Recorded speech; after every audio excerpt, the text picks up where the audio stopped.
All right, in just a few hours, 3 whistleblowers on the Benghazi terror attack will testify. All are expected to assert that the Obama administration did not tell the truth about what led up to the assault, blew the response itself, and they did not tell the truth about that. And the question is, who edited the talking points? Why not the intelligence community? Why was it the State Department and White House? Is this a national security cover-up? Lieutenant Colonel Ralph Peters is a Fox News strategic analyst and author of this brand new book, Hell or Richmond. We'll discuss that later, but first things first, Colonel, what do you think is the area in which you hope the most focus is on today? The cover-up, because we can't get the lives back.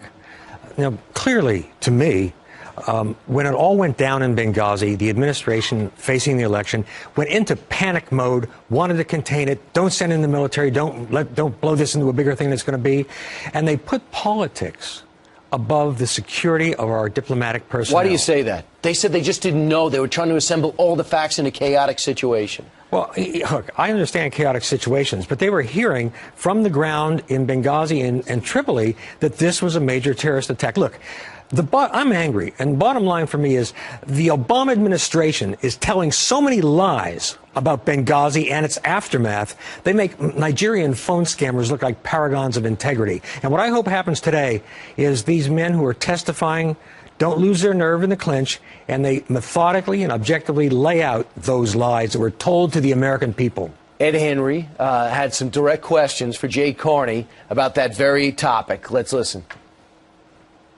Last week you said from this podium that the Departments of State and Defense had told you and had told Congressman Issa that they were not aware of anyone else at either department who wanted to come forward and say anything about this.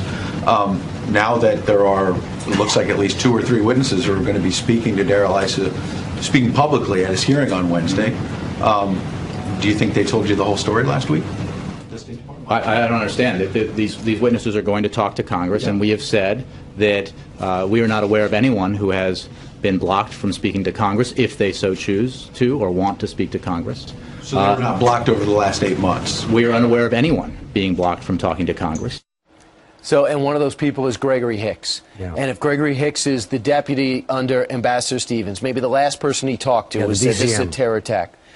He says, and will testify today reportedly, that he was ready, that there was a team ready to launch from Tripoli, and they got the orders from Special Operations Command in Africa to abort. That, to me, is the most grievous crime. To not help our guys who have their lives on the line, and many who would die. Yeah, absolutely. And let's be clear, the military would not have given that order on their own initiative. The military's instinct is to run, ride to the sound of the guns, go to the rescue.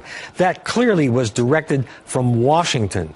And I personally believe it would have been very difficult, if not impossible, to save those 4 lives, especially the ambassador, because of the timelines.